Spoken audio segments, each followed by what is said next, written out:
Hello world and welcome to this video, and this video is going to be one of three videos where I'm going to look at and talk a little bit about the idea or possibility that modular synth may have an image problem. Okay, so where has this come from? Well, recently I did a video where I was responding to another video by Audio Pills, which was highly amusing, and you should go and watch that if you haven't already. But his video where he talks about why he doesn't use modular synth. And it was quite interesting seeing a lot of the comments that came up from people, both sort of positive and negative with regards to modular synth. And there were a number of criticisms that I feel are always thrown out whenever somebody starts talking about modular. And those are that it costs a lot of money, it's really difficult, and it's really hard to learn, and that after you've gone through all of that, you spent all that money and you spent all that time learning it, you'll just make bleep bloop noises and you won't make any real music anyway. And people who are into modular synth, just that's what they do. So that's kind of like what I want to discuss in this video and the next couple of videos after this. Does modular synth have an image problem? Now I'm going to assume that if you're watching this video, the majority of people watching this video probably enjoy modular synth. Maybe you've been using modular for a long time, maybe you're just getting into it, maybe you're thinking about getting into it, but you've probably got some kind of positive association with modular, hence you're watching this video. But there might be some people who don't have a good experience or a positive idea associated with modular. So why then, first of all, why might modular synth have this I don't know, negative image? Well, I think, you know, in that last video that I did, I definitely sort of went into at great length, sort of, well, not great length, but a little bit of length, the idea of cost. And, you know, modular synth is expensive. There is no two ways about it. It is expensive to get into. And if you're going to build a large system, it is going to cost you a lot of money. But there are ways to get into modular that are, I won't say inexpensive, but you don't have to spend a small fortune. You can get into modular with a fairly small system, you know, and if you try that and the bug bites, you can is that even a phrase? The bug bites? I don't know. You can always expand your system. There are other ways to try modular out. You can use VCV, which is completely free. There is a paid version, but there's a free version as well. For some people, it might be semi-modular. There are lots of ways that you can get into modular without spending, you know, £5,000 up front. I did get a little bit of criticism for that video because I was comparing, you know, a fairly I don't know, small to medium modular system with top of the range polyphonic synthesizers, and the criticism was that you know, those synthesizers are going to blow any modular system out of the water anyway, and if you try to recreate I don't know, like an Arturia Polybrute in modular, it would probably cost you like £12,000 or something.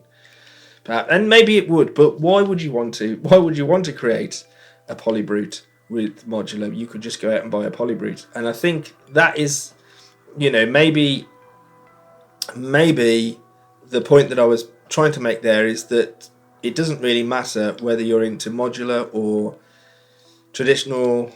No, I don't think traditional is the right word. Keyboard synthesizers. It doesn't matter if you're into guitars, cellos, trombones, cars, show jumping, whatever your hobby or interest. If you want to spend a lot of money on it, then you can. If you want to spend not much money on it, then also you can. But there is definitely this idea that modular costs a lot of money, and I don't know, maybe that's because, you know, we see all these videos online and there's always new modules coming out. There's always people reviewing those, and that conveyor belt is constantly going. For my experience, I feel that the sort of the gear side of modular is very, very similar to guitar pedals, and I would say that both guitar pedals and modular have increased in expense over the last so many years. I remember when I started out as a teenager playing guitar, and most guitar pedals, and that was in the sort of mid-90s when guitar pedals weren't necessarily the thing that people wanted. There were a few big companies like Boss and Dodd, or DOD, that made tons of different types of guitar pedals. But it was at the end of that period where people, if you were serious about having effects, then you didn't use guitar pedals. You had a rack, and you had all your effects in a rack. You had the amp, preamp, power amp, whatever, in the rack, and you probably had some MIDI foot controller that you would control it all with, and that would have cost a small fortune. But slowly we've kind of moved away from that, and guitar pedals, the majority of which I would have said were sub £100 or $100 when I was a kid. And obviously, you have inflation and all that. But nowadays, it seems that the majority of pedals are actually, getting on for like £200, and then there's so many guitar pedals now that are £300, £400, £500. Really, really quite expensive. And the market for guitar pedals has just exploded. And that's probably a result of so many famous artists and bands that use pedal boards, and people want to emulate that. There's again, similar to modular, there's a growing community of people who like to build their own pedals. You can swap and change your pedals as much as you want, buy and sell pedals. So there is a huge similarity, I think, between modular and guitar pedals in that sense, and the sort of collecting of and the gear side of things. Also, one of the reasons I think that modular has this kind of negative image is because modular is often seen as what we might refer to as a gear culture. So a lot of the time, I think people, and I'm by no means am I sort of criticizing people for this, but I think there is a significant portion of people who enjoy tinkering and they enjoy collecting modules, but don't necessarily want to or need to make music with them. And the same again, it's another parallel with guitar pedals. There's a lot of people that will enjoy collecting guitar pedals, maybe sometimes even enjoy collecting guitars and don't even play the guitar. I've bought secondhand guitars quite cheaply from people who had bought guitars as just to hang on the wall and not actually ever play them, like expensive guitars. Anyway, that's another thing entirely. But yeah, so there's definitely this kind of thing where people enjoy the gear side and that social interaction of talking about different modules and connecting with people and comparing modules more so than actually using the modules to make music. And I think that's part of the reason why if I do a video where I'm talking about a piece of gear, that will get lots more views. That will get lots more views than if I do a music video. People are not always that bothered about music. We're more interested in learning about a new module or how to use module or just talking about modules. So I think that is definitely something that's part of this image problem, is that there are so many people that actually just enjoy collecting modules. And if that's you, if you're one of those people that just enjoys collecting modules, that's great. I enjoy collecting modules too. I enjoy collecting guitar pedals. I have an awful lot of overdrive pedals, an awful lot of fuzz pedals that, I can't play all of those pedals at once. There's no point to having all those pedals, but I just enjoy collecting them and, just messing about. And so, I get that. Is that another sort of reason though why people associate a modular with sort of not being useful or not being able to make real music. I don't know. Anyway, I said I wasn't going to talk too much about that because I already did that in another video and I've just kind of rambled on anyway. The idea of modular being complicated, it is complicated, but then so is anything that you, that is worth doing, anything that you want to learn. I started learning as a teenager or my late teens. I started learning classical guitar, and that was really hard. I had to put hours and hours and hours and hours and hours into practicing and learning to read music and learning pieces and scales and exercises and all the rest of it. And I enjoyed doing that, and I felt it was a valuable use of my time, but it didn't make it any easier. So I think there is this view that modular is expensive and it's hard to do. And you look at a patch, or somebody who doesn't know anything about modular looks at a patch and it's just a tangle of wires. I mean, that's not much of a patch that's going on there at the moment. You probably can't really see it over my shoulder. And it's just a big tangle of wires. And I do recall when I first got into modular, and the first, my first few patches that I did, and they were fairly simple, but they started progressively getting more and more complicated. And it wasn't long before I had made a patch on my small system that was just a huge tangle of wires. And, people would look at that and go, what the hell is that? That's just, rocket science. How does anyone possibly learn what all of that does? Well, you learn by bit, piece by piece, a little bit at a time. Nobody comes to anything just being able to do it straight away. A lot of the time, what we see are the end results of people's hard work and practice. And that's true of any discipline, really. I would personally, I would look at a large fixed architecture synth and be filled with dread at the idea of having to go through screens and find settings and go into menus and all the rest of it, because I would just be so worried. Well, not worried, but it would fill me with anxiety at the idea of having to go through all these buttons and things, and I'd never be able to find the right menu or setting, or it'd be too complicated. I'd do something and then not be able to find a way back. So for me, having the cables there that you could just sort of follow a cable along and you can see where a problem is so much easier, I think, than having to deal with menus and knobs and so on.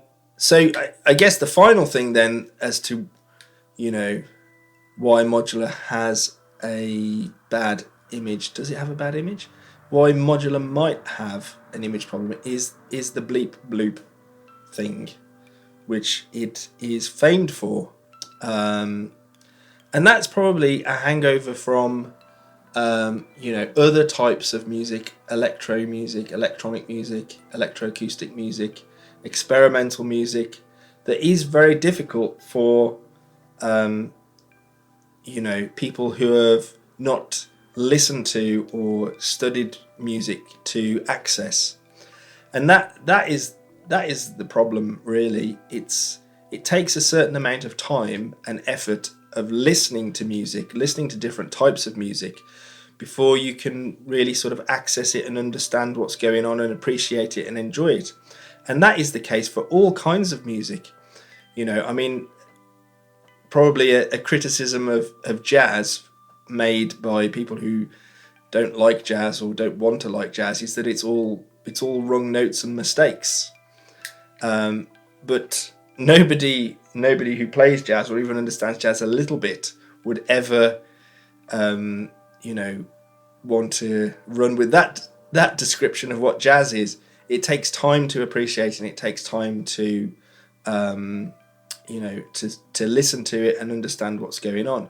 And so it's no wonder sometimes that when you see particular patches or pieces of music on the internet, that the general public or people who are not fully aware of of what you can do with modular will look at that and think, well, it's just for making noise, isn't it? You know, and then there, of course, we get all the videos where people will be demoing a piece of gear or showing what a piece of gear can do, and of course we'll push it to the absolute extremes or limits of what it can do, and sometimes that's not always musical, because you know that's trying to show what a module is about and what it's possible to do with that module. Similar probably with guitar pedals. If you watch reviews of guitar pedals, there are probably sections of those reviews where the reviewer will put the pedal into some kind of crazy setting that you would never want to use in a song, but it just shows the possibilities of what that pedal can do. So I guess those are a couple of ideas. You know, does modular synth have an image problem? Or, sorry, just got to check. Oh, I've got, yeah. Does modular synth have an image problem or not? And is it if it does, is it a real image problem? Does it even matter? Does it matter? You know, for us that enjoy using modular, it probably doesn't matter, does it? Because we enjoy it anyway, and who cares? Who cares what other people think? You know, we know that modular is cool, and we know that you know, that it's fun, and probably we're quite happy for it to have an image problem, because if everybody liked it, then there'd be too many people buying all the modules, and there wouldn't be any modules for us to buy. And how would we fulfill our gas then if all the modules have been sold to people who don't even like it anyway? I don't know. I'm just being a little bit silly now. So, yeah, let me know in the comments what you think. Does modular synth have an image problem? Does it matter? Is it fair? And yeah, so I'm going to follow this video up probably in next time and talk about, I don't know, I can't remember what I decided the next one was going to be. I have to check my notes again.